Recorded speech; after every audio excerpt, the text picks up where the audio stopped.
Saludos, buenas noches y bienvenidos amigos y amigas a este debate público, el último que celebramos esta semana, un día en el que hay muchos asuntos que tratar, seguro que sí, ha habido declaraciones y hechos muy curiosos últimamente, esperemos pasarlo bien en este debate público también, o no lo sé, como se lo pasaron ayer en el pleno del Ayuntamiento de Oviedo, que nos lo cuente Triqui. Triqui, buenas noches, bienvenido. Buenas noches. Fue al final del pleno, cuando ya fue más movidita la cosa, ¿no? No, es que si yo no sé lo que pudo grabarse o lo que dieron, porque no vi las imágenes. Sé que estaba la TPA al final y bueno, ya había marchado lógicamente lo que es fotógrafos y todo lo demás, de que tuvieran que coger las fotografías de la propia TPA que las cedió, ¿no? Es que había sido relativamente, porque era un pleno bastante bajo de contenido y con temas ya muy tratados, que pasó bastante tranquilo, es verdad, y que en ese sentido Gabino se puso en pie y estaba cerrando el pleno, bueno, como diciendo, es que esto va mejorando, menos tal. No le dio tiempo a terminar cuando por abajo ya se empezó la refriega, ¿no? Empezó, bueno, pues desde afuera, posiblemente no se entienda, una persona de foro, pues Zaldívar en concreto, ante interrupciones previas de él al PP y luego pues de Caunedo a él, llamando la atención que no eso, bueno, pues un poco liados, les peta Zaldívar lo de vete para la universidad. Claro, mucha gente no sabe a qué se dedicaba. Yo me di cuenta porque sabemos dónde viene la procedencia y la derecha que lo conoce. Es que bueno, pues es que no había terminado Caunedo, no terminó la carrera de Derecho. Y bueno, debe tenerlo muy a pecho, debe ser porque le toman el pelo, o le fastidia. Y bueno, eso es un resorte. Le salió la frase, dice, tú y yo ya nos veremos afuera. Bueno, que yo un poco, el que cree que, bueno, nos las damos afuera, ¿no? Que no fue eso lo que dijo, ya nos veremos afuera. Bueno, levantados empieza a refregarse y al acercarse a de Mesa, pues empezó otro dimes y diretes, le llama tonto y entonces él cuando se levanta dice, mirando a la prensa diciendo, ¿veis? El demócrata me llama tonto. Yo como estoy al final, al principio, porque somos minoritarios, y suelo salir ya de eso, justo en eso me tiré a Caunedo a cogerlo, a abrazarlo y para ver que estamos dando un espectáculo, que eso que no es un espectáculo, hombre, que a favor, me digo, olvídate, ven para acá. Y además le dije, ven para acá, vamos, hombre, págame un vaso de vino, vamos a tomar un vaso de vino, para quitar la cosa. Y la verdad es que, bueno, a pesar de todo, salió hacia afuera, pero salir de la puerta de lo que es el salón de actos hacia afuera, y como por atrás venía todavía dándole, dio la vuelta, y claro, yo cuando vi la TPA enfocar que se tiró el chaval muy hábil, la verdad, a tal, digo, yo me voy, no vaya a ser que termine aquí, me dirigí a la policía, un poco ya también en cachondeo, digo, atentos a mirar, para que trabajen, ¿no? Que para eso están vino un papelón, claro, entre dos concejales, están para que gente de afuera, si hay algún conflicto. Imágenes, bueno, tú dices que no las has visto, pero hay no sé quién es el que se pone por medio, pero cuando ve cómo está la cosa, marcha y dice, bueno, yo estoy en medio, pero hasta cierto punto. Y bueno, hay que hacer un canto. Ignacio, buenas tardes. Buenas tardes.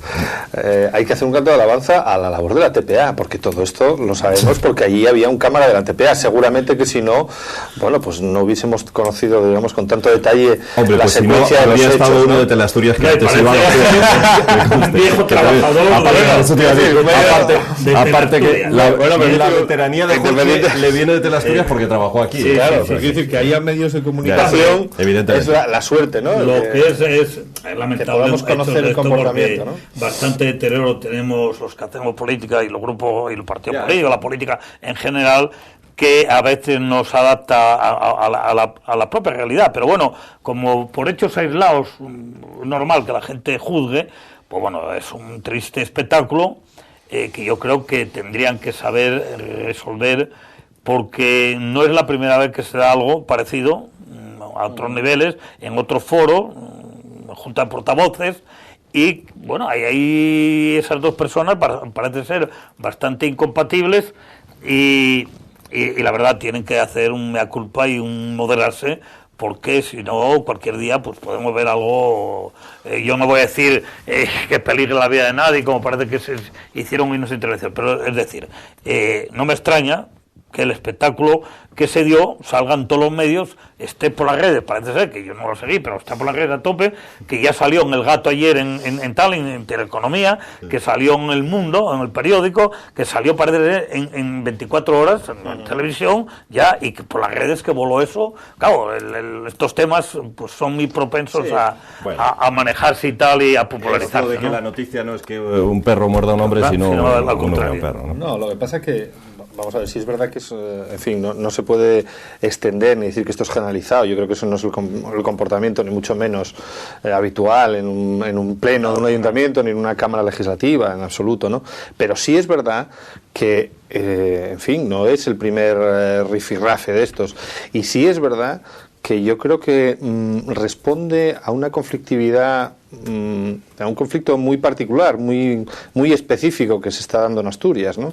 Yo creo que eso responde, pues, en fin, a un contexto de tensión en una fuerza política entre personas que probablemente fueron amigos, ¿no? O incluso fueron, pues, afiliados, compartieron un partido político hasta hace 6 meses, ¿no?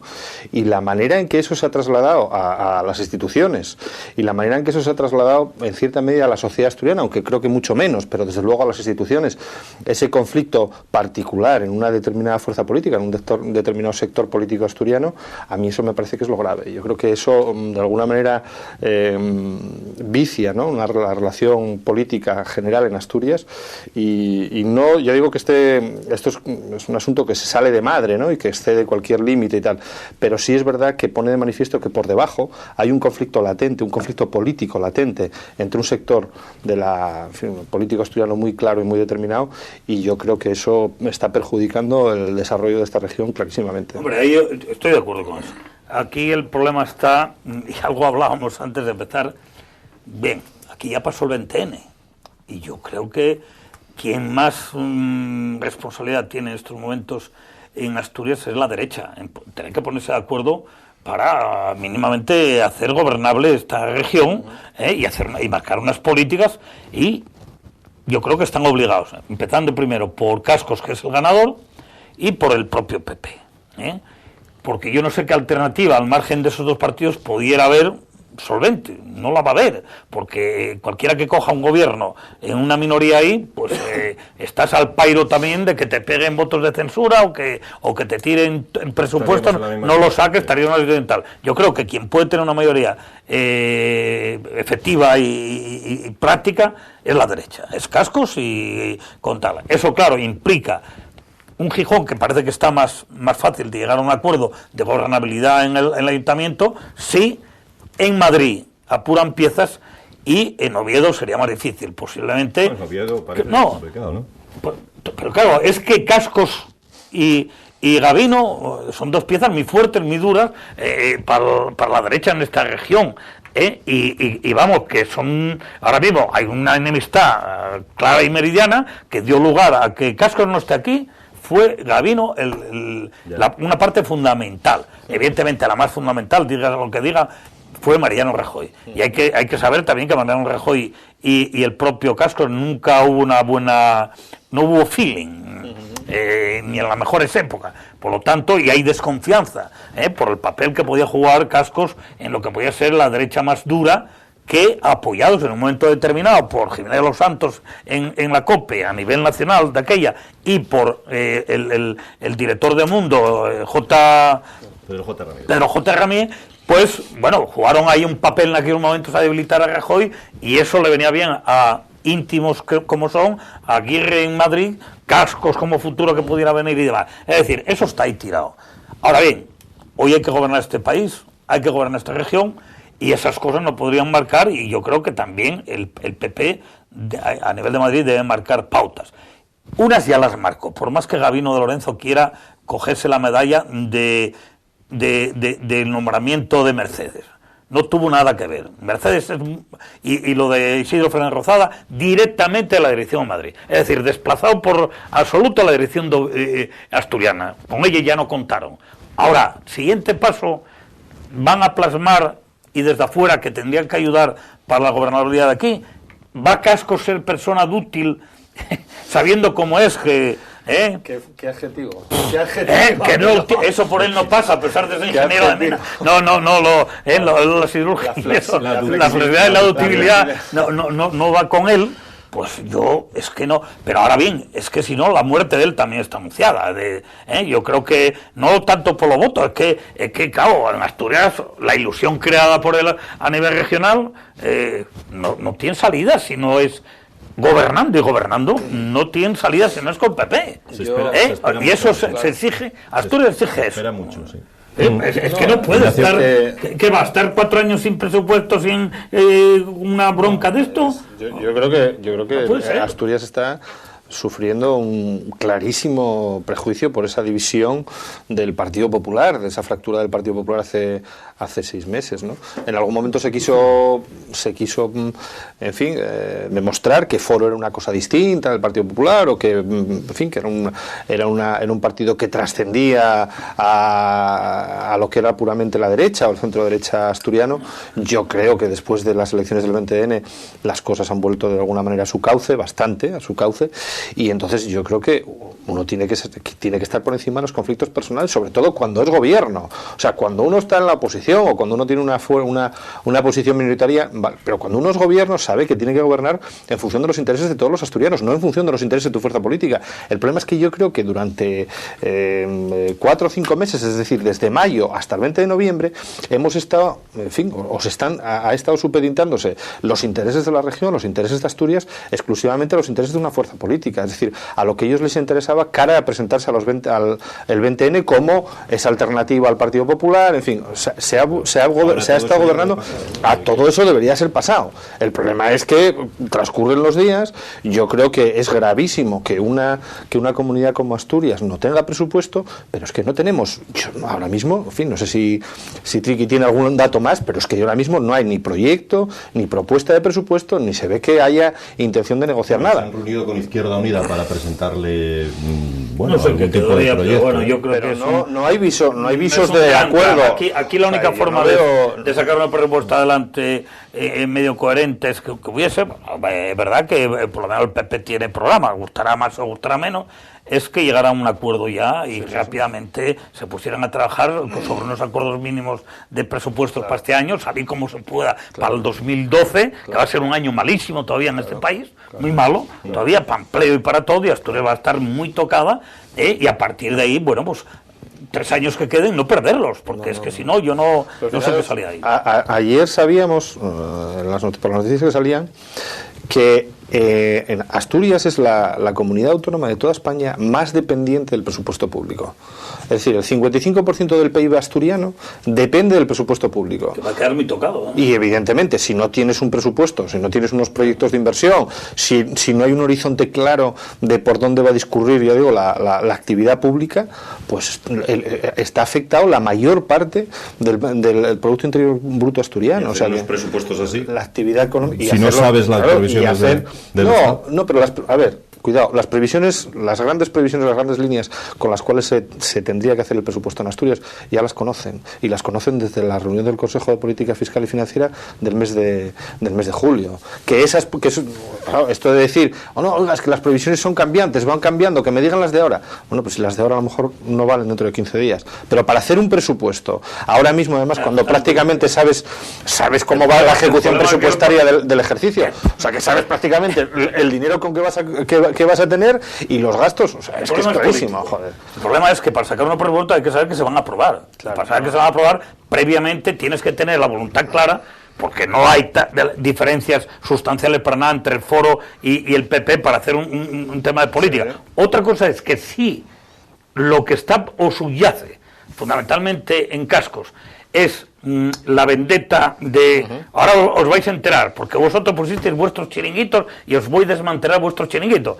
Yo estoy de acuerdo que hay chiringuitos, igual que estoy de acuerdo que Cascos, fundamentalmente Cascos y cualquiera que en 4 meses o 5 el fenómeno que se dio en Asturias solo se da por algo fundamental para mí, lo dije ya aquí en un análisis que hice, y es que los asturianos estaban hasta las narices de 30 años de una política, tanto de los dos grandes partidos mayoritarios, que fue bastante desastrosa aquí, y que hizo clientelismo a tal nivel que la gente está harta, y que hubo voto hasta de izquierda que votara Casco, es porque exige un análisis que no lo hicieron ni quieren hacerlo, parece ser los dos grandes partidos aquí, que estarían obligados. Pero bien, viendo lo que estoy viendo yo del PSOE a nivel nacional ya, que no se haga una autocrítica en condiciones y ver qué tipo de políticas y qué sustancialmente hay que cambiar muchas cosas y que estén a más a querer mantenerse lo viejo, pues digo yo, aquí no hay alternativas ya para nada. Esto ya, si los aparatos van a ser lo que siguen mandando todavía, después de 40, 50 años los mismos ahí, pues digo, mira, esto no veo, yo no veo salida. Yo estoy de acuerdo contigo, yo estoy de acuerdo con que evidentemente si surge esta fuerza en el mes de mayo y con esa fuerza y consigue, en fin, ser mayoritario con 6 meses de trayectoria, es porque había un caldo de cultivo, ¿no? Yo, el ejemplo que suelo utilizar, que me parece muy gráfico y además que es una experiencia que yo creo que aquí en Asturias deberíamos de mirar, porque es una experiencia, en fin, de la cual se puede aprender mucho, es que en Italia, si llega a gobernar Silvio Berlusconi, es que porque primero hubo un Bettino Craxi. Si no hubiese existido un Bettino Craxi o un Giulio Andreotti, es decir, un partido socialista italiano y una democracia cristiana que se hunden y que caen. No, corrupta. Efectivamente. Yo quiero decir, no sé cuáles, las razones seguramente que no son las mismas, pero el efecto es el mismo. Es decir, si no se cae todo ese sistema de partidos, si no hay un Bettino Craxi que acaba exiliado en Argelia y un Giulio Andreotti que acaba pasando por los tribunales, si no se da esa conjunción de fenómenos, no llega, es evidente que un personaje como Berlusconi no hubiese gobernado los años que ha estado gobernando en Italia. Bueno, pues es una experiencia que yo creo que deberíamos aprender aquí, y es un poco el fenómeno de Asturias a otra escala, a mucho menor escala, evidentemente. Pero la cuestión es que ahora estamos en la situación en la que estamos. Y los partidos, ya digo, yo creo que tienen que tener una visión de qué intereses representan, y cuando tú eres gobierno, representan los intereses de la mayoría de los asturianos. Y la mayoría de los asturianos ahora mismo quieren que haya un gobierno sólido, un gobierno que se ponga a gobernar, con el que se podrá estar de acuerdo, no se podrá estar de acuerdo, pero que haga un presupuesto, que presente unas propuestas y que trate de sacarnos, porque es el peor momento para tener una crisis política, el peor. Es que además, en el estado de minoría que tiene, y sin la solvencia mínima de experiencia, que no la tienen, esa es otra. Lo que estamos viendo, lo que estamos en política, pues yo lo veo cerca aquí en Oviedo, pero otra gente que se ven los consejeros y demás, meturas de pata tremendas. Claro, no es de extrañar, la política no se coge en 2 días, y sobre todo gente un poco, dicho en bruto, cogida a lazo. No, que va, claro, no, oye, una consejería lleva hay que saber de qué va la cuestión. Y Triqui, ¿qué es peor, la bisoñez política o políticos resabiados asentados en el cargo durante años, a veces décadas? No, yo creo que hay cuestiones intermedias. Lo primero, para hacer transiciones, que ya lo que vas, y yo estoy de acuerdo, Jauregui, por una parte, lo decía muy bien. Yo creo, hombre, malo el PSOE, si entre 40 y 50 años no tiene dirigentes, y los tiene. Otra cosa es que, efectivamente, el mismo luego está en el ajo. El mismo está que la propia parte del partido no es capaz de resolver ese problema. Y es más, yo creo que cuando mejor históricamente, si uno lo analiza, se ha resuelto mejor cambios trascendentes de direcciones políticas y demás en épocas de bonanza del propio partido que malos. Se enclaustra cada uno, se quiere coger lo último de la migaja que quedan ahí, te enrocas, colpado la bandera, como se solía decir en la izquierda. No, estos se quedan colpado la bandera ahí luchan y pelean y encainitamente matándose unos a los otros. Es difícil, pero hay cuestiones intermedias, lo que tampoco es un fichaje. Tú lo que no puedes poner a un nivel determinado. Lo que pasa que lo que no hacen los partidos, que no hacemos los partidos, que nunca miramos, lo decimos pero no lo hacemos, es el ir preparando los relevos, el ir preparando gente de verdad joven. No, aquí se estanca uno por arriba y es el más sabio, empiezan los aplausos, este es el mejor, todos adoran la píldora, y esa persona se transforma, pues es lo que pasa a los presidentes en el segundo mandato cuando se metían en la Moncloa, como soy el más guapo, el más bueno y el más eso, hacer las barbaridades. No hay quien no recibe ni crítica de nadie del partido. Empieza a mandar de uno solo al que manda. Hay un ejemplo, yo creo que y bueno, está muy bien que esté aquí Triqui, porque yo creo que, por ejemplo, la experiencia de Izquierda Unida en Oviedo puede ser un ejemplo de esa combinación, ¿no? de experiencia y de gente más joven, ¿no? Aprovechar un poco la experiencia, pero también sabiendo que inevitablemente tienes que dar paso a gente joven. Y yo creo que, sinceramente, un acierto en Izquierda Unida en las últimas elecciones fue probablemente combinar en la candidatura que organizasteis aquí en Oviedo esos dos aspectos, ¿no? Pero yo creo que el problema no se puede plantear tampoco en esos términos. Yo creo que lo que se ha buscado conscientemente a la hora de formar el gobierno, sobre todo, vamos, lo que estamos hablando, la primera línea, ¿no? Porque luego yo estoy seguro que este gobierno asturiano tiene una segunda línea de técnicos muy formados, muy capacitados y muy válidos, ¿no? Pero sí es verdad que en la primera línea se ha buscado a gente expresamente con un perfil escasamente político, de poca experiencia política, incluso que en algunos casos han desarrollado un discurso, yo diría, antipolítico. Es decir, el discurso de, no, mire, yo la política, no, yo soy un técnico, yo la política no quiero saber nada y tal. En fin, yo lo digo desde un partido absolutamente novel y desde un partido en el que formado mayoritariamente por personas que no tenemos trayectoria política, pero que sí apreciamos la política y que sí somos absolutamente defensores de la política. O sea, no para nada hacemos un discurso antipolítico, aunque seamos personas, la mayoría de nosotros, yo digo que sin una trayectoria política, de vivir de la política, no de estar interesados por la política, que eso es otra cuestión. Yo digo que defendemos la política porque es absolutamente imprescindible. Pero yo creo que aquí se ha buscado, en muchos casos, buscar eso, un gobierno, en fin, con un perfil nada político. No, mire, yo soy una persona que vengo de otros mundos profesionales. Fue y que parte del atractivo de Foro Asturias, ¿no? Sí, pero que es un atractivo peligroso. Es un atractivo peligroso. Técnicos, profesionales, pero es un atractivo que no tuvieran que vivir de la política. Pero es un atractivo peligroso porque tú puedes venir de un mundo profesional. Nosotros lo hemos dicho, la famosa frase de no somos profesionales de la política, sino profesionales en la política. Pero tienes que tener un discurso político, tienes que tener unas ideas claras y tienes que saber lo que quieres.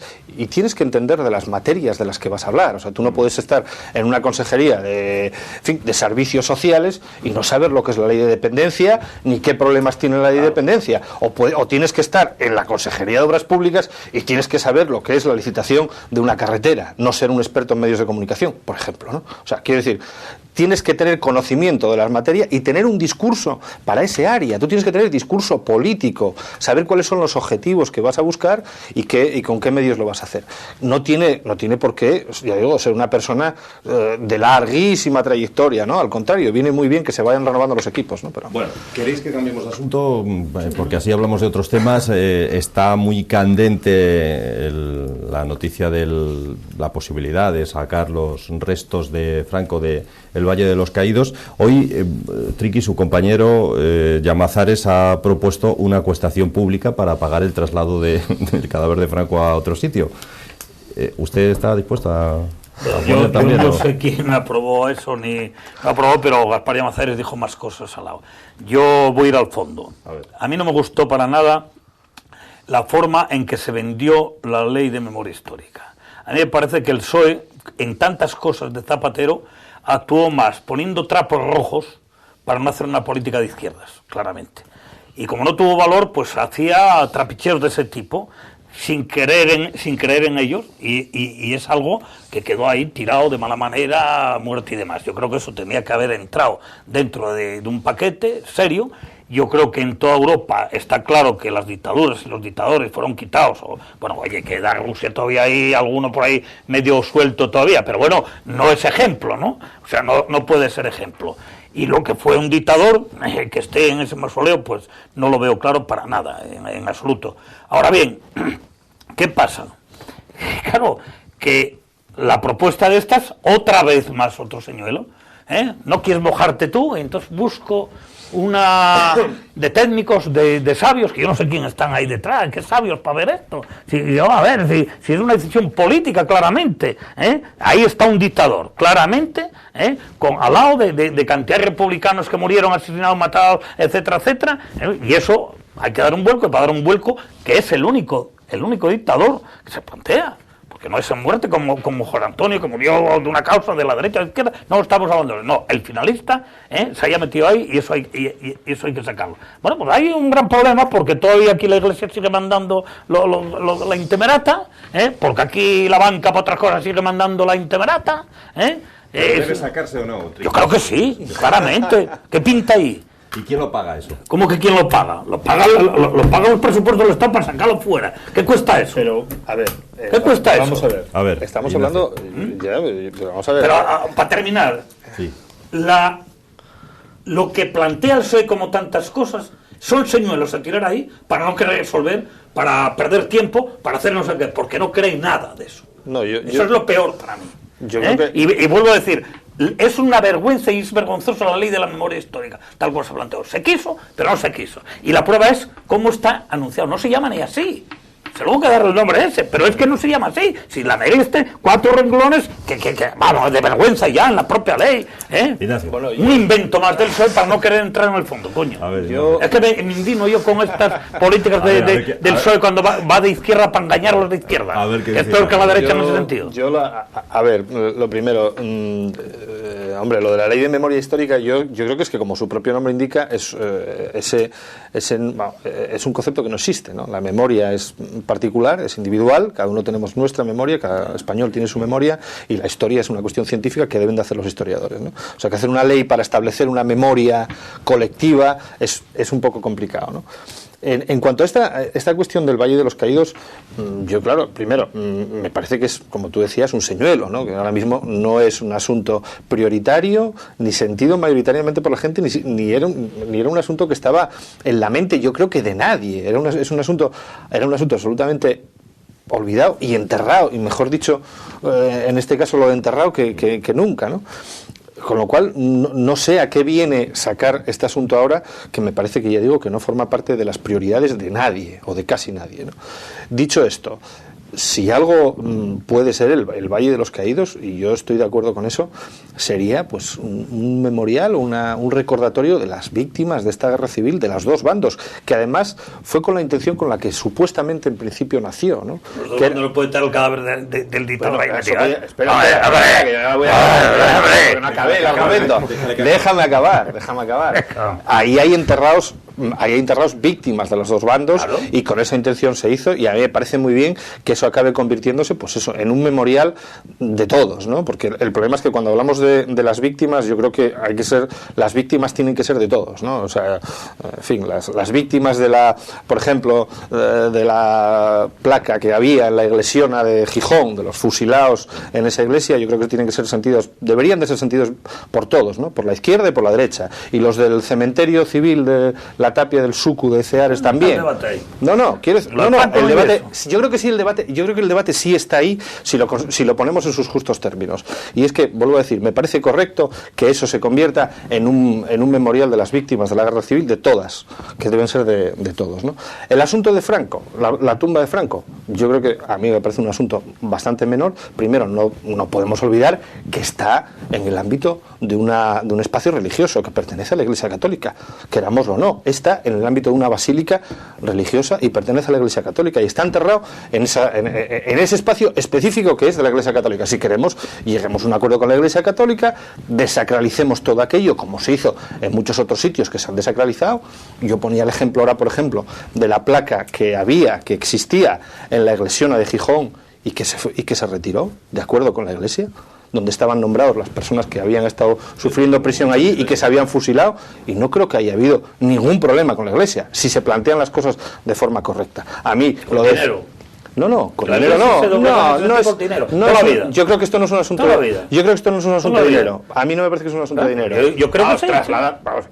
Sí. Bueno, no tienes que contar con que las convenza con dinero. No, tienes que contar con, primero, qué espacio es del que estamos hablando, y segundo, bueno, pues con la familia de este señor, que tendrá que hacerse cargo de esto, ¿no? Pero que vuelvo a decir, a mí me parece... ha dicho que no está dispuesta a sacar los restos bueno, bien, de allí. Pues, claro, vuelvo a decir lo mismo, es que tú tienes a una persona enterrada en un determinado espacio y la tienes enterrada en ese espacio, y ya está. O sea, no sé si eso... ya puede decir... a la Iglesia por esas cosas bastante. No, bueno... Hombre, sacerdotes que vendieron hasta los cementerios, cambiaron de eso los nichos y demás, hombre. Pero vuelvo a decir que es para que son currantillos de nada, ¿entiendes? No, hombre, pero que vuelvo a decir que yo creo que eso si se plantea de otra manera, pero no planteado de esta manera, porque ya puestos a hacer cuestiones, yo haría puede quedar Franco ahí. Igual que no quede, que yo estoy de acuerdo, que si se quiere retirar a Franco de ahí, para que eso homenaje toda la víctima con el dictador dentro. Pero entonces tiene, vuelvo a decir, entonces tiene que hacerse de otra manera completamente distinta, no de esta manera con exabruptos y con agresiones y exigiendo y voy a no, o sea, quiero decir, hay que hacerlo de otra manera porque estamos hablando de una cuestión muy sensible para mucha gente, no solo para una parte, sino para las dos partes, ¿no? Y ya digo que en otros casos, y pongo el ejemplo de un asunto mucho menor, pero que está ahí para verlo en Gijón, de un caso en el cual se retiró una placa de víctimas propias que estaba colocada en el atrio de una iglesia y no supuso ningún problema para la iglesia. ¿Y lo de la acuestación? Lo de la acuestación, vamos, es que no creo, no es una cuestión de dinero, a mí me parece una butad de Llamazares, una absoluta butad, ¿no? Y vamos, te lo digo de una manera que... Bueno, porque aquí... el dinero que yo hablo no tiene nada que ver con esto, ¿eh? No, porque vamos, esto es decir, el dictador negocia por dinero también, toda la vida. El dictador más horrible. Y quien más sabe de eso es el papao. El dictador más horrible de Europa, después de Hitler, en fin, yo no sé, ahí habría mucho que hablar. En esta historia habría mucho que hablar. En ese ranking hay muchos, y hay muchos que yo creo que Llamazares seguramente que no los calificaría igual. Sí, posiblemente, ¿no? ¿O no, yo lo que tengo claro que es un dictador como la Cuba Pino, responsable de matanzas, porque era el que gobernaba, punto. Pero en el ranking, para dejarlo ahí. En el ranking de dictadores. Voy a andar con el ranking. Si además incluimos Stalin si además incluimos Rusia o lo que sea. Yo estoy en mi país y estoy en mi país donde tengo que soportar pues por los placeres todavía de lo que fue un dictador de 40 años. Claro. Y eso Europa no entiende. ¿Cómo va a entenderlo? Pero se nos están llamando todos los organismos internacionales, que cómo consentimos. Va a pasar esto, terminará pasando como pasó en Argentina. Y si no, el tiempo en su momento. Bueno, pero ya lo veremos. Es un asunto, ya digo, que yo creo que... Y lucharán los nietos y seguirán reivindicando lo que no fue capaz de resolver políticamente los partidos aquí. Y uno de los implicados más, que siempre usa los señuelos, por eso me molesta más dentro de la izquierda, es el Partido Socialista, en la forma de plantear los temas. No se quiere hacer de una forma, digamos, sensata. Yo vuelvo a decir lo mismo. Yo creo que la historia es para los historiadores y la memoria... No, la historia para los historiadores... La historia es para los historiadores. Ojo. ¿Qué historiadores? Los que financian los partidos determinados en un momento determinado. Hay mucho que hablar de eso. Eso es un tópico. Debe ser la que fue. Eso es un tópico en la mayoría de los casos. Pero es un tópico. Pero investiga quién investiga, cómo investiga y cómo cambian las cosas. Y eso lo hacen historiadores también. Está más que demostrado. Pero por eso hay historiadores de un lado y del otro y contrastando la versión de uno y la versión... Eso es así. En todas las ciencias sociales uno lo que tiene que hacer es contrastar. Y hay varias versiones sobre un mismo hecho y uno coge y se queda con el que le parece más objetivo o más documentado. Pero el tratar de historia que no tiene nada que ver con el tratar de imponer, yo creo que sí debe haber, unos valores colectivos que deberían ser asumidos por todos, ¿no? Y yo creo que hay un valor que era el valor de la reconciliación después del 77 y del 78, en fin, donde se impuso, digamos, ese valor de la reconciliación, de superar estas historias que en muchos casos ahora se están sacando, sé con qué interés. Mira, voy a decirte una cosa. Algunos detalles me tocó vivir. Aquí cuando se habla mucho, y bueno, yo lo sé también, como muchos dejemos y asumimos cosas en bien de ir tirando para adelante, que nadie se confunda que la transición en gran medida fue con la amenaza de los sables detrás y los fusiles detrás, Bueno, y eso que nadie lo diga. Nadie lo diga. Yo creo que no. Con los fusiles y con los detrás, no. Hombre, con la amenaza del golpe detrás. Con un régimen. Continuamente. Con un régimen triqui, con un régimen. Porque claro, los ejemplos, con un régimen que se instauró en este país durante 40 años. Con un régimen instaurado durante 40 años y donde el propio Suárez, en el con momento las amenazas y al resto de los partidos y cosas que tuvieron que firmar eran claramente así. Los ruidos de sable. ¿No te recuerdas de eso? Eras mi joven. ¿Sabes lo que significaba eso? Me acuerdo perfectamente. ¿Sabes lo que significaba cuando llegaba Carrillo al Comité Central y se aprobaron cosas sin voto ni nada? Porque claro, por la amenaza. Vamos, yo debate. me acuerdo perfectamente de esa amenaza, me acuerdo perfectamente del entierro de los abogados de Atocha, que fue un ejercicio, de no sé qué, de sensatez absoluto. Yo creo que ahí se legitimó el Partido Comunista, pero también me acuerdo de los entierros de militares, donde Gutiérrez Mellado era zarandeado por sus propios compañeros de arma, insultado e incluso hasta agredido, y era el ministro de Defensa. Claro, pero quiere decir que en ese contexto estábamos, y había una España y había otra España, ¿no? O sea, quiere decir que habíamos llegado con las dos Españas, y hay un pacto, pero hay un pacto. Muchas cosas con la presión de los sables. Y es así, porque eran amenazas directas al presidente del gobierno, señor Suárez. Pero no solo era la expresión de los sables, sino que vuelvo a decir que había un régimen que se había instaurado durante 40 años. Durante 40 años se había establecido un régimen aquí, un régimen dictatorial, y evidentemente eso había creado una masa social detrás de ese régimen. No podemos pensar que ese régimen era un régimen que estaba anclado en el vacío, que no tenía apoyo social de ningún tipo. Tenía un apoyo social claro y evidente, por eso se sostuvo durante 40 años, ¿no? Que luego al final, afortunadamente, todo esto desembocó en un pacto entre muchísima gente, ¿no? Que venía de distintos sitios. Y yo creo que en buena medida ese pacto en los últimos tiempos se ha querido romper ese espíritu, y yo creo que eso no es bueno. Eso no es bueno, a mi modo de ver. Bueno, señores, vamos a ir a publicidad. A la vuelta hablamos de la TPA, que ayer fue noticia. La radiotelevisión del Principado Asturiano fue noticia de nuevo en el pleno del Ayuntamiento de Oviedo, por ejemplo, y por la comparecencia del director general de esta televisión en la Junta. Hablamos a la vuelta de la publicidad.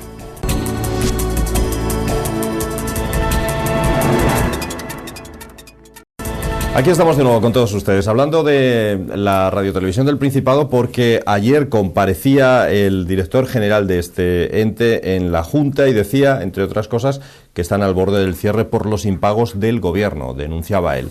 Entre los comparecientes en esa comisión estuvo también la diputada de Foro Asturias, Cristina Acoto. Cristina Acoto habló de datos, sobre todo, y ofreció muchos, algunos ya los conocíamos, otros no. Por ejemplo, que hasta ahora, desde el año 2004, esta televisión autonómica nos ha costado a los asturianos casi 175 millones de euros, por ejemplo. O también hablaba de los 635.000 euros al año, o sea, más de 100 millones de pesetas, que cobran las 10 personas, los 10 directivos que se reparten esta cantidad. Daba a conocer también que el Consejo de Administración, con 15 representantes de PSOE, PP e Izquierda Unida, se lleva 220.000 euros en dietas el año pasado, y eso que solo se reunieron poco más de una vez por mes, aproximadamente cada 3 semanas. Hubo 16 reuniones. Habló también de, por ejemplo, una de las empresas que abastece a la TPA, que es la empresa Zebra, que dijo, financiándose íntegramente con dinero de los asturianos, de 69 trabajadores que tienen en plantilla, tan solo uno es indefinido.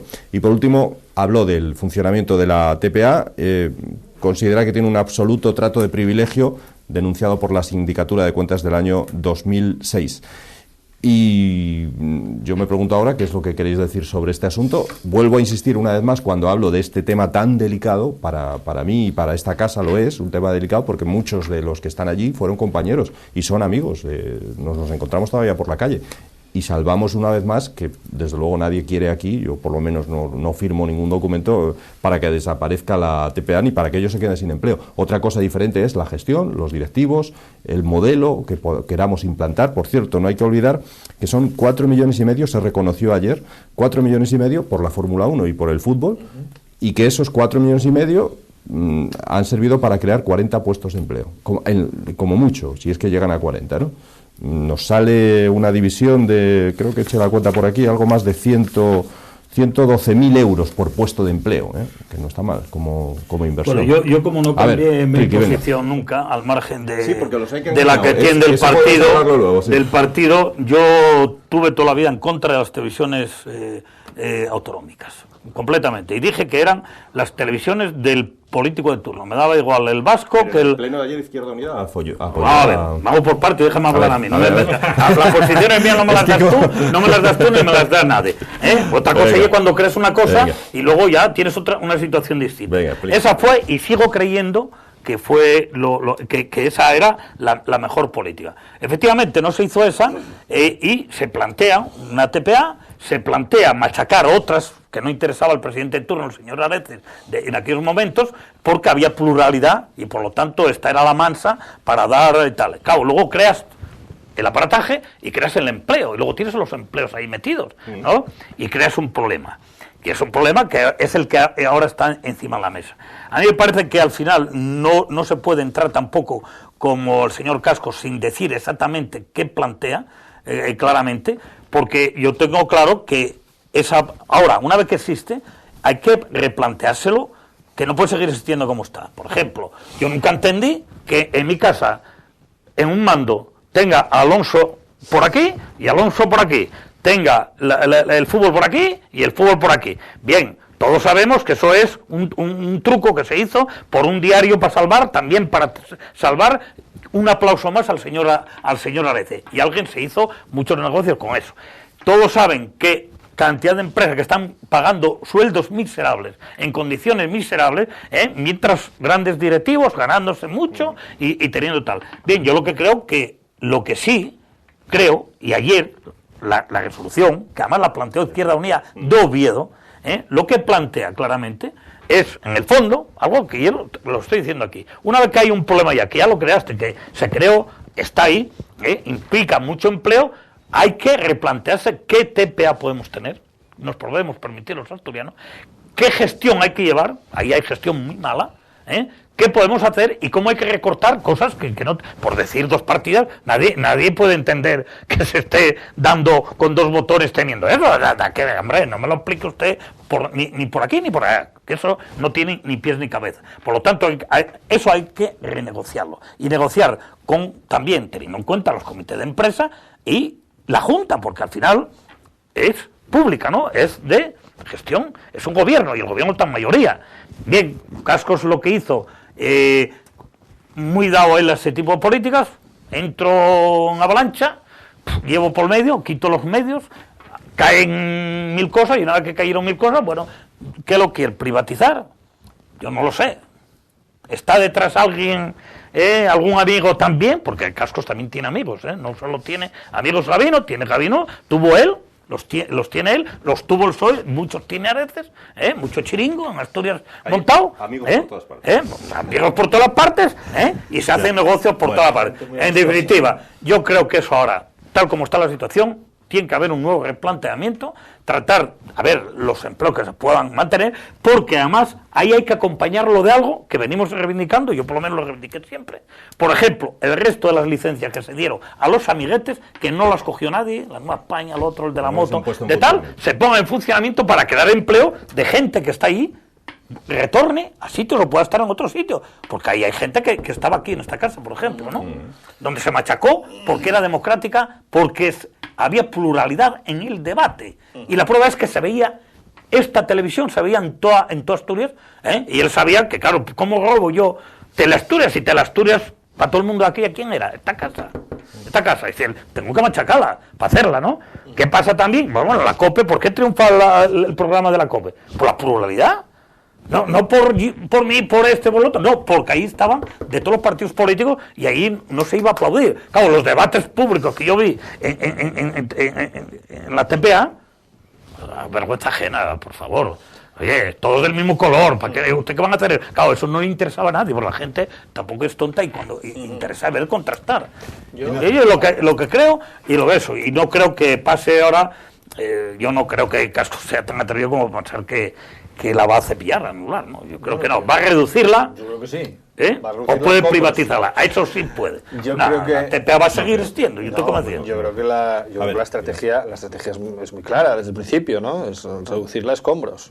De la misma manera que yo creo que la estrategia, no solo con la TPA, sino con algún otro, digamos, ente emblemático de la etapa anterior, que yo creo que se ha utilizado, o que se utiliza como, digamos, como símbolo, ¿no? de esa etapa anterior, y que por lo tanto lo que se quiere es acabar con ello, porque ejerce un poder simbólico, ¿no? Frente a los ciudadanos, frente a los votantes, y yo creo que frente al que gobierna, que de alguna manera cree que así afirma su poder, ¿no?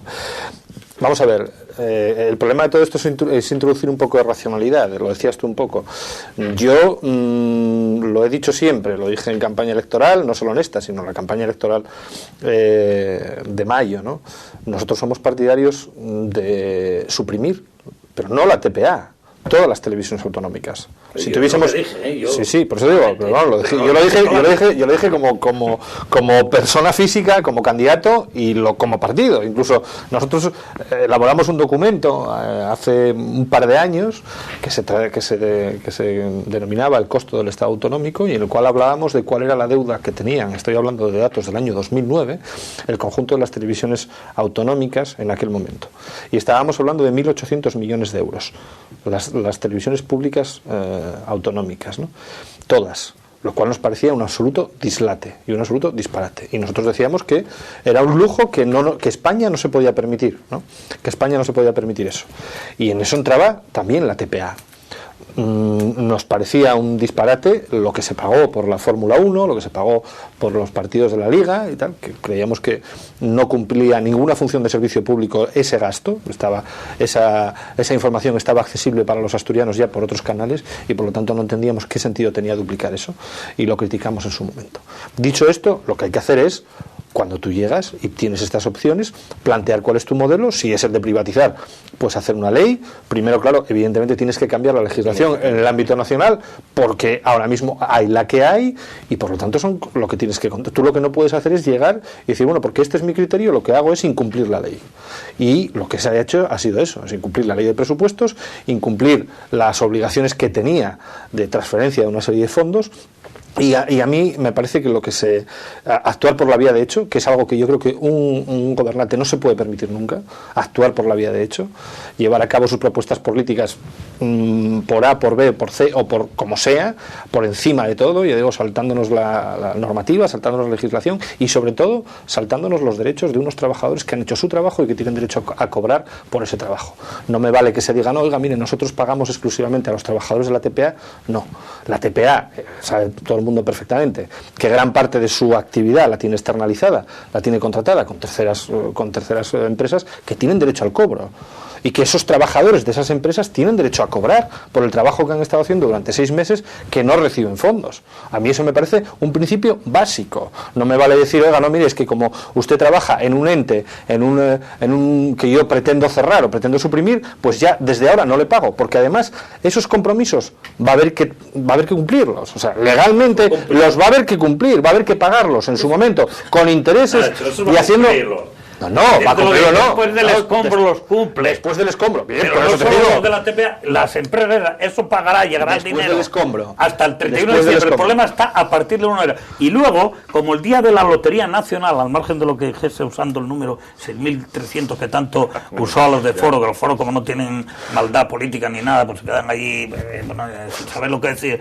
Porque anda, la Lotería del Gordo nos toca el día 22. Pero el día 22 con lo de Rajoy, con el programa puesto encima la Oviedo, en el Oviedo la lotería, en Oviedo tenían que haber dicho que la Lotería del Gordo les va a tocar con la hoja de aprecio de Villa Magdalena. Eso es lo que le tenían que haber contado. Ese es el gordo que va a tocar aquí. Ya lo tenemos. Pero el día 22 con eso va a venir la ley para las públicas, para las televisiones y tal, y va a venir la privatización, porque hay cascos, sí que cascos tuvo razón en el sentido de decir, oye, ¿qué estáis planteando? Al PP lo decía, oye, ¿qué habláis vosotros? ¿Qué estáis planteando? Pero vamos a ver, pero si es que nadie habla de eso, nadie habla de que no haya que cambiar. Vuelvo a decir que yo soy partidario de cambiar el modelo de las televisiones públicas, y además, como decíais antes, es que yo, creo en la pluralidad informativa, como decía antes en la historia, lo digo, en los medios de comunicación, la pluralidad informativa es lo que mejor garantiza el derecho a la información. Por lo tanto, cuanto más medios de comunicación haya, mucho mejor. A mí me parece, es que esta historia de conceder licencias, no concederlas, decir cuántos medios puede haber o cuántos no puede haber, y lo decido yo desde el poder, a mí eso me parece absolutamente nefasto. Yo sería partidario que el que quiera montar una televisión, que la monte, el que quiera montar una radio, que la monte, y el que quiera montar un periódico, que lo monte. y con sus medios, pues que se busque la vida Sí, y que si lo saque adelante, ¿no? Si no se hace el chiringo Ah, de turno, claro, no se cobran a los dientes y primicias. El derecho a la información se garantiza con la pluralidad y con la libertad informativa. Claro. Efectivamente. Ahora, vuelvo a decir, la televisión, lo que no se puede hacer es entrar como un elefante en una cacharrería. Pero no eso es lo que eso es lo habitual de Cascos. Eso es lo habitual de Cascos. Lo que decía Triqui. Ya entró aquí en su propio partido en años A. Pero Cascos ¿consideras es así, que el Partido Popular ha cambiado de opinión? Porque aquí mismo, en estos estudios, el Partido Popular decía una cosa sobre la TPA, por ejemplo, que hablaba de cerrarla al día siguiente. A mí me parece más cínico y ahora no. La posición la posición del PP ahora mismo sobre la TPA, o sea, sobre las televisiones, sobre todo la TPA, para nada. Todos sabemos lo que decía la televisión de Tini, la televisión de esto, la madre que lo parió, claramente. Otra cosa allí que ahora se escude en algo que es lo que planteaba Ignacio, que no es el método el que cogió Cascos para abordar esto, para nada. Si tú quieres hacer algo, tú lo primero tienes que plantear un plan, tanto si quieres privatizar como si quieres mantener reducida. Esto no podemos mantener la TPA en los términos que está. Quiero este modelo, lo planteas. Hay que negociar, porque las implicaciones que pudiera haber con trabajadores, con de todo tipo, hay que negociarlas. Pero eso no es lo que se hizo. Ahí lo que concuerdo contigo es que el que va, dice, me los apuro ahora, les meto a tope, y el estacazo ya no les queda ni el palo a la bandera. Un poco lo del Niemeyer, también. Porque el Niemeyer seguramente que tienen parte de razón de que haya gestiones muy alotinareces del grandonismo, de los enchufismos, de un poco cuando empezó también lo de Gijón, que no entendía nadie, porque yo no entendía la mitad de las cosas que se hacía de la laboral, todos esos inventos de Tini y tal. Pero bueno, la forma de plantear las cosas en democracia no puede ser así. No puede ser es entrar como una pisonadora, arrasar con todo el pasado y sobre todo, además, por una cuestión además de eficiencia. Es decir, tú tienes que aprovecharlo, cambiar lo que haya que cambiar la orientación de esos entes si es que crees que no están desarrollando la función que deben desarrollar, pero tienes que aprovechar todo lo construido de atrás. No puedes hacer un corte cada vez que hay un cambio de gobierno, porque entonces esto es un desastre, no avanzamos nunca. Y pasa con el Niemeyer, pasa con la TPA, pasa con el UCA. Pasa con el UCA, que a ver lo que va a pasar con el UCA, qué se va a hacer con eso. Pues a lo mejor, si nos tuviésemos que retrotraer a 10 años atrás, pues a lo mejor en ese momento había que cuestionar la idoneidad de todo ese tipo de inversiones. Pero es una discusión de hace 10 años. El problema es que en Asturias estamos permanentemente con discusiones circulares y el que llega no asume nada de lo de atrás y lo que pretende es, digamos, voy a hacer yo todo ex novo y lo voy a construir sin contar con que yo llegue aquí y ya hay una trayectoria y hay que aprovechar los recursos. A mí me parece que es una cuestión de aprovechamiento. Dos detalles a recordar sobre este asunto. Uno, que el Ayuntamiento de Oviedo cerró Radio Vetusta, gobernado por el Partido Popular, y dos, que hoy hemos conocido la noticia que el Partido Socialista, que gobierna Hospitalet, cierra la radio y televisión de Hospitalet y deja a 70 personas en la calle para, dice él, salvar políticas sociales. Claro, es que lo que no tiene mucho sentido es que un ayuntamiento tenga una radio. Una radio la tiene que defender, la tiene que tener el que sea un empresario de los medios de comunicación o los profesionales de la información. Pero una administración no tiene que tener medios de comunicación. Y TV3 ya 2 canales y vendrán más. Pero es que es insostenible. Lo que no se puede soportar, no se puede soportar. Es insostenible. Hay otro tema que se alabamos mucho aquí, es todo el plan AVE. Pero España puede mantener el plan AVE. Y dice, coño, pero los americanos no tienen ahora. No, los americanos no lo tienen. Es que no lo tienen.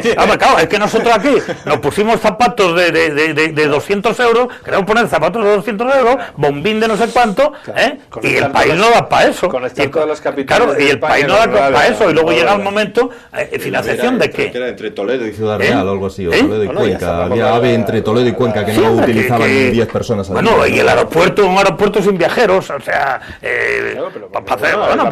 Claro, las barbaridades que se hicieron, el grandonismo que empleamos, el no medir las cosas, el saber todos que había burbuja y nadie se... ¿Quién era el que la pinchaba? ¿Quién se atrevía a pincharla? Con el empleo que iba a caer. Pero hay un ejemplo clarísimo, muy cerca aquí, en el pueblo de donde yo vengo, de Gijón, ¿no? Hay un ejemplo, y además es un ejemplo impulsado por Cascos, que ahora se manifiesta que es el campeón de la eficiencia y del recorte del gasto público. En Gijón tenemos tunelada la ciudad delante atrás, con un metro que costó 196 millones de euros, ¿vale? Que lleva 4 años cerrado, que lleva 4 años cerrado y que para ponerlo en servicio y en uso, catenaria, infraestructuras, estaciones, harían falta otros 660 millones de euros. Eso era, vamos, una barbaridad. Cualquiera que ahora mismo analice hacia atrás, el pensar que era una inversión necesaria en Gijón, el tener un metro con 2 estaciones y que llegaba a ninguna parte, es una barbaridad. Y el dinero que nos ha costado y el dinero que cuesta en mantenimiento anual, simplemente para achicar el agua que se filtra en todos esos túneles. Y eso es una obra emblemática del presidente que hoy nos gobierna, que es el campeón de la austeridad. O sea que... El campeón de la austeridad... Una cosa lo que diga el político de turno, bueno, y otra cosa dice, ¿no? Y otra, bueno, lo dice él puede decir misa también, ¿no? Que igual la hace, pero... Tenemos que acabar porque es la hora. Me hubiera gustado preguntaros, bueno, si vamos a saber en breve alguna medida de las que piensa tomar Rajoy, o sigue el hombre ahí decidiendo y reuniéndose y esas cosas. A ver, si soy muy rápido, o a Tocho o a Cándido Méndez, que se reunieron hoy con él, ¿no? A lo mejor igual les dijo algo, no sé. Algo les diría, aunque supongo que no tampoco muy en concreto, ¿no? Y lo que pasa es que todo el mundo se está guardando la ropa, porque bueno, yo escuché las declaraciones de Tocho y bien, políticamente correctas, lo que tiene que decir, pero por atrás va otra cuestión. El tema está, ¿quién va a ser el guapo, digo sindicalmente, que se atreva a firmar algo que puede ser muy duro? Pues, yo no me lo firmo, hazlo. Otra cosa es que los sindicatos sean conscientes que en este momento no tengan, si no quiero entrar ahora, capacidad o fuerza de enfrentarse a cierto tipo de medidas. Esa es otra cuestión y demás, y eso pues lo dejen liviano y demás, pero claro, cargar con el peso ante los trabajadores de algo que va a ser durísimo o que quiere que sea durísimo, cuando hay un tema de fondo.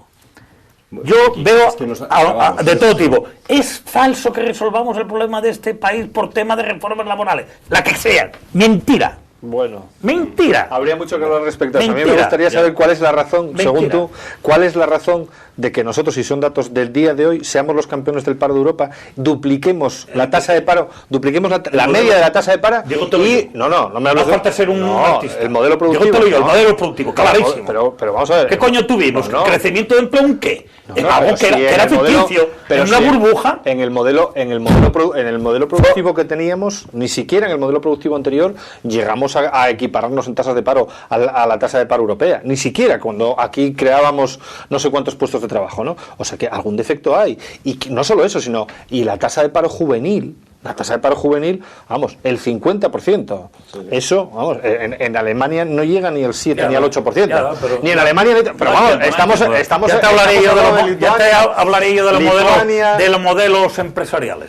Bueno, de aquí y el del alemán. El de aquí y el del alemán. Seguramente que hay muchas cosas que hacer. Seguramente que hay que hablar, pero no hay muchas cosas que hacer. De modelo productivo también, y de modelo empresarial desde luego. Pero ojo, y de modelo laboral, Bueno, señores, pues es una pena porque es verdad que hay un tema interesante para acabar, pero nos quedamos sin tiempo. Quien sabe de eso lo sabe. Volvemos Triqui y Ignacio, la semana que viene ya, el próximo lunes. Gracias, buenas noches.